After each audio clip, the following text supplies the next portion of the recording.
So I've got a bunch of footage that I took when I was at Laguna Beach, and it's mostly just like nature photography and my dog. Um, and I was gonna like put some stuff where I was like talking behind it, like my thoughts, but then the algorithm's been like feeding me a bunch of RFK Jr. stuff, and I don't know why that is. Maybe I have like friends. I mean, I definitely click on it, but it's like really curated to be video of Robert Kennedy Jr. like saying stuff that I want to hear. And thankfully, a friend of mine like sent me a bunch of stuff and was like, "Hey, this guy is crazy because he's anti-vax. He's not pro-peace. He's not pro-Medicare for all, and I don't hear him say anything about unions. So RFK Jr. is not it." And then I remembered who is it. And who is it when it comes to the presidency in the United States is Marianne Williamson. So let's just like listen to her talk. Marianne Williamson is the GOAT.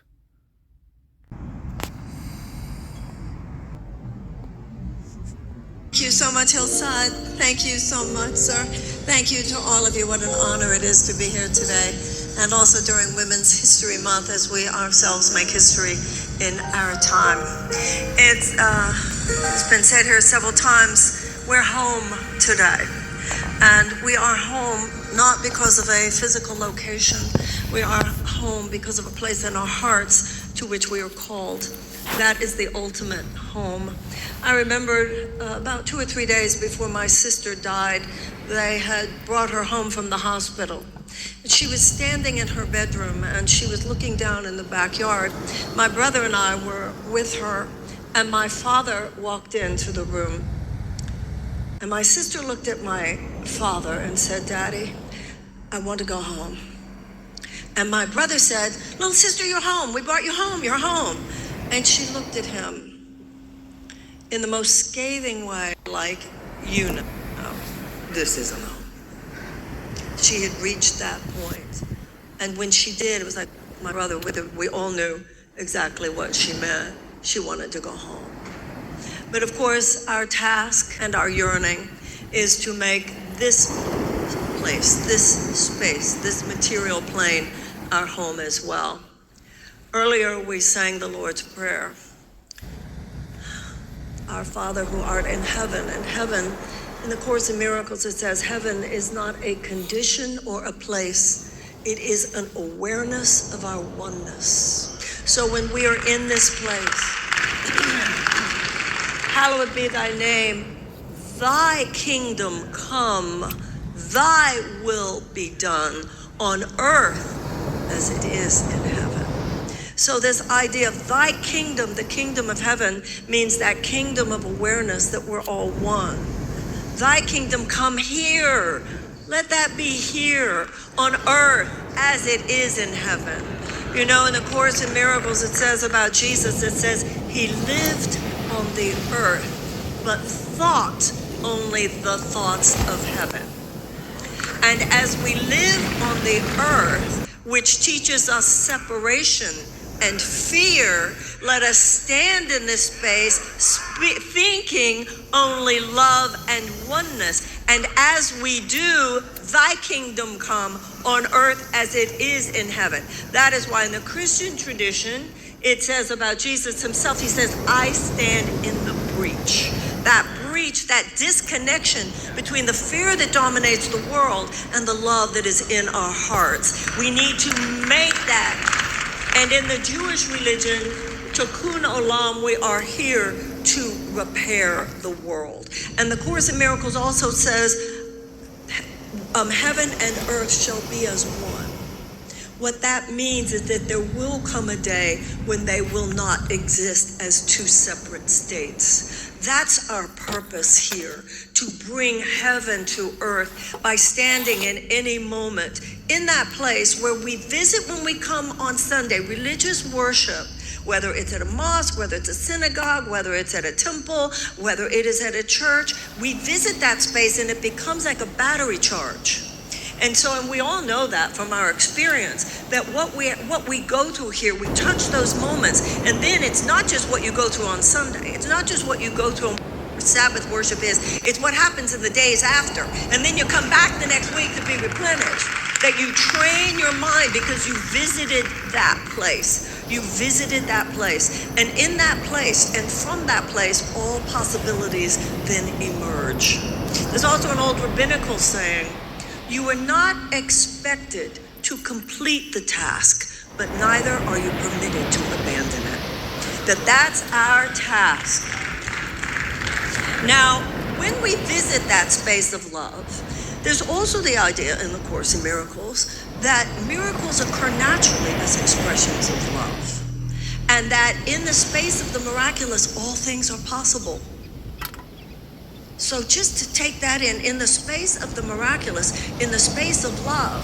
So when we were talking about how this space is home where we just get, if even for a moment, you and I are one beyond the body. Beyond the body. In the body we are separate, but in the spirit there's no place where I stop and you start. That is the real meaning of only one begotten Son. We're all it. And in that space, when we even touch it, and anything is possible in that space. Now, I talked about being at home here, and we've talked about the metaphysical meaning of home, but we are in Atlanta. And for anyone who is interested in the idea, who recognizes the potential for political, social, economic breakthrough that emerges as form, in the realm of form, from this space of love, Atlanta's home. Atlanta's home. You know, Mahatma Gandhi said that politics should be sacred. Now, he didn't mean it should be religious doctrine or ruled by particular dictates of a particular religion. He was talking about where it should come from in our hearts and our gut.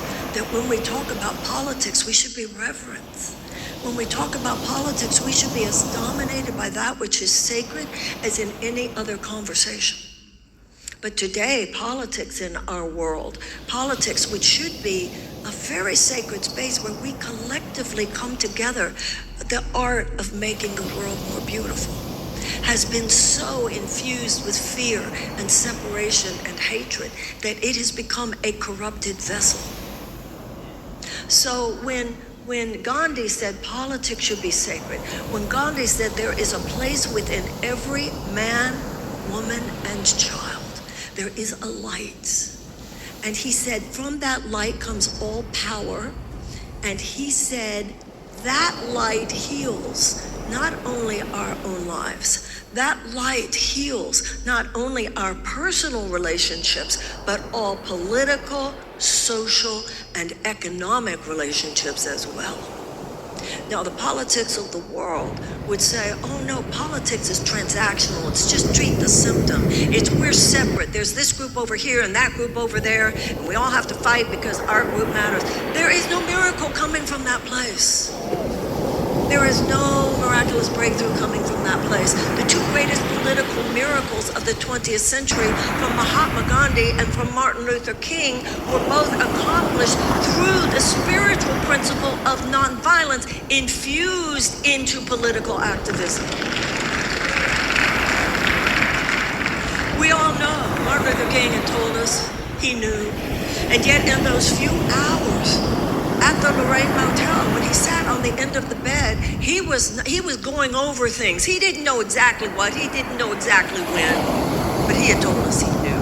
And when he sat on the bed in the Lorraine Motel talking, Jesse Jackson and others, he didn't say, okay, let's go over our political strategy. He said, okay, let's go over the principles of nonviolence. The principles of nonviolence. And then Martin Luther King, having traveled to India, brought back the principles of nonviolence to the United States for application to the civil rights movement in the 1960s. He said Mahatma Gandhi was the first person in human history to take the ethic of love. Martin Luther King said the love ethic of Jesus, but to Mahatma Gandhi, it was not specifically the love ethic of Jesus. To Mahatma Gandhi, it was the love ethic at the core of all the great religious teaching.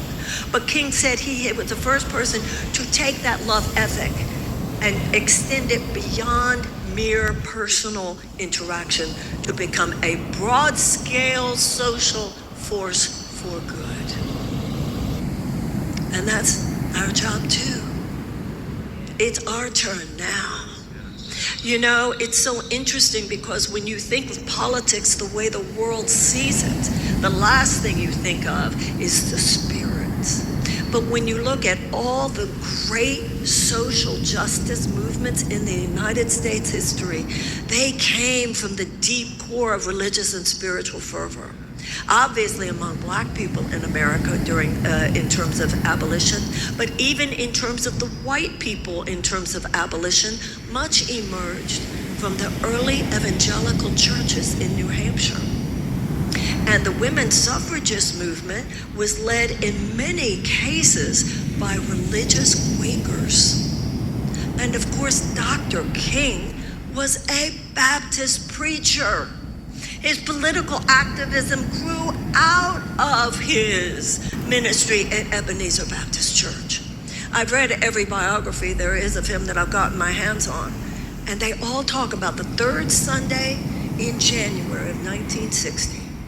That was the day that he went from being a preacher who talked about politics to a political movement leader whose work was based on his spiritual understanding.